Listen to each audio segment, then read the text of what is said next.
Guys, it's Doona here. So, welcome to our first prenatal yoga video.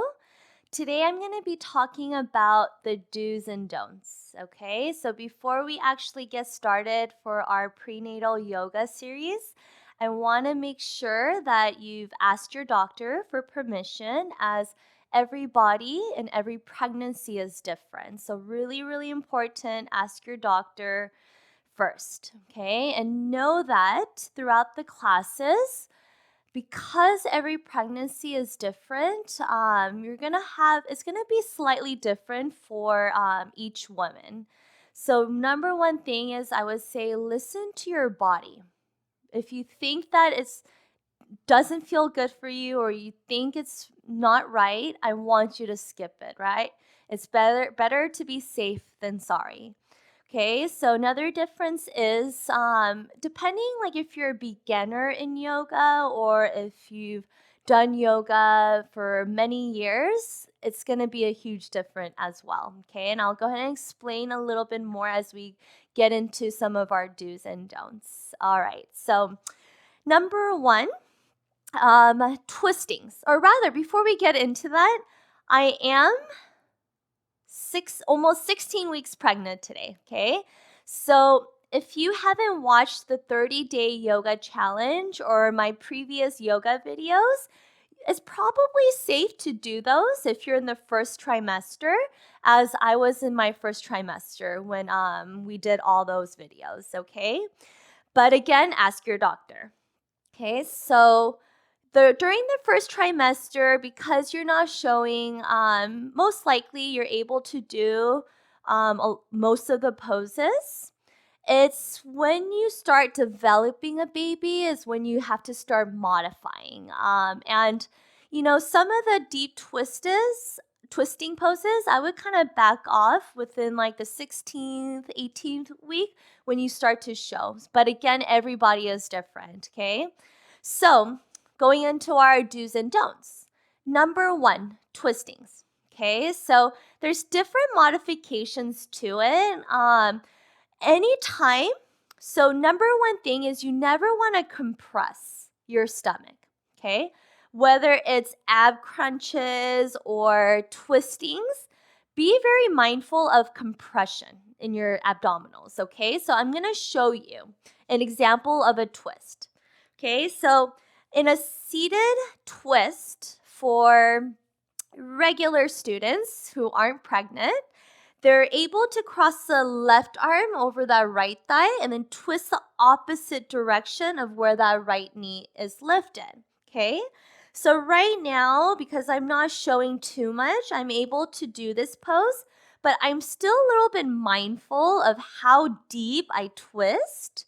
Okay, so if you started showing, okay, probably in your second to third, obviously third trimester, okay, rather than twisting this way, when you cross this right foot over the left leg, twist the same way, okay? And this is you're gonna really start to see the difference, especially when you start to have that belly.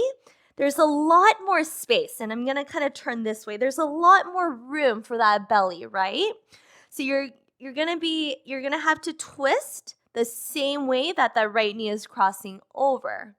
And anytime you're twisting, try not to twist from the belly, okay? Twist mostly from your upper back into the shoulders, okay? So again, sitting up nice and tall, lengthening the tailbone down, and then try to peel the left shoulder back, twisting from the upper back, okay? So that's one example. If twistings, for that, if you don't feel like it feels good or something's off, I would just skip it. Again, you know your body the best, especially if you've been doing yoga for a while, okay? Now, in situations where you're in a standing position and there's a deep twist, so I'm going to go ahead and show you an example. So let's say you're in a lunge position, okay? So whether your knee is down or it's lifted, whatever it is, okay? Student in a regular class, we always bring the hands to heart. Then we shift the chest forward and we hook that left elbow on top of the right thigh, okay? Once you start to grow a belly, you're not going to be able to do this. And plus, you don't want to put too much compression there. So you have a couple options, okay? So option 1, you could still bring your hands to your heart. You have 3 options rather. Option 1, you could bring your hands to your heart and then just twist from your upper body, okay? So that way you have some room with the belly, okay? Option 2, open the arms out. Again, creating a lot of space in that area. Option 3, forget the twist. Holding here, you're building leg strength, hip strength, inner thigh strength. You're getting that stretch into your hip flexor, hamstrings. Just holding here, building that strength, which is going to help you in labor, okay? Building more strength, more flexibility. All right, so that's the third choice. Okay, so that's your options for twistings. Let's say in a forward fold, okay? I'll demo both seated and standing, okay? Again, if you're not showing, you could keep your feet together, okay? So anytime we're folding, whether you're pregnant or not, is you want to keep the chest lifted, the lower back lengthened, and you want to hinge from the hips, right? Okay, so once you have a belly, okay, you're not going to be able to fold all the way down with your legs together. So option, modifying, is bringing your legs wide, okay, about either hip width or a little bit wider. So that way, when you hinge, you have room for your belly, for your growing belly. Okay, and even if your belly is not big yet, let's say you're still in your second trimester, you still don't want to put too much compression. So for me, and I tell this to my regular students as well, okay? Let's say you're like me, you're a little bit showing. You're only in your early second trimester. Keep the chest lifted. Keep lengthening not just your lower back, but lengthening through the abdominals and then folding, right? So you're not compressing all the way. So keeping that length, keeping the chest lifted, okay? So that's an option. All right, so same thing in your standing forward folds. All right, I'm going to do a regular standing forward fold. For my regular students, I always give an option of bringing the big toes to touch. But once you start to develop a baby, you're going to have to bring your feet hip width or outer hip width, okay? So as you forward fold, there's going to be room for the belly, all right? So feet about hip width. All right. So now another thing, and this goes for, I would say, third trimester, try to avoid being on your back, okay? So, staying on your back, your doctor will probably tell you not to sleep on your back too for, the blood circulation reasons. So even in yoga, you want to try avoid being on your back for too long, okay? So let's say a Shavasana.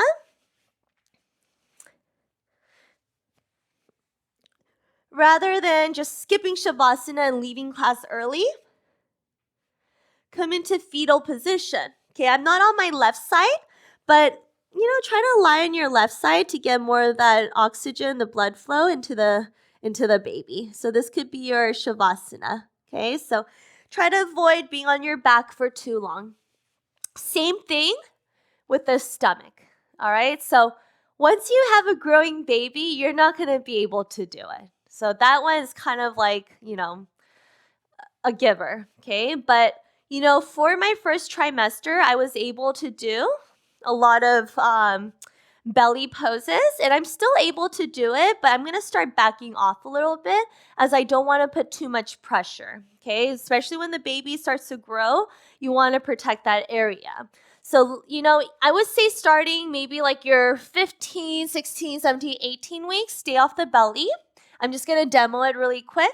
So, when you're in like your cobra position, your locust position, floor bow, obviously you kind of want to back off doing that.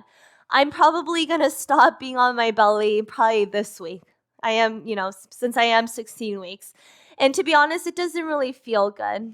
Whether it's mentally, it doesn't feel good. Either way, again, you want to listen to your body. All right, so another thing, let's see, am I missing anything? So I would suggest, when you're pregnant, you're going to always probably need blocks. I don't have my bolster blanket yet, but I will have it for my, once we start our yoga series. Always have something to support your hips, okay? So you could always place, a block. You could place blankets, place bolsters, which is going to give you a lot of support in the hips. All right. And yoga. Another reason why yoga is so great when you're pregnant is our body is obviously changing a lot, okay? Not only is it physically changing where strangers could tell, your body is changing, but you yourself will really start to, you probably already feel like your body is changing so much. You want to keep the hips open, for an easier delivery. You want to keep building that strength and stamina. All right. So if you're in labor for 15 to maybe 24 hours, you want to keep that strength. All right. So a lot of times when we do hip stretches, for the hip stretches, you probably won't have too much issues. As, let's say in a Supta Baddha Konasana legs, there's a lot of space to fold, but again, you're not crunching or compressing the abs, keeping the chest lifted.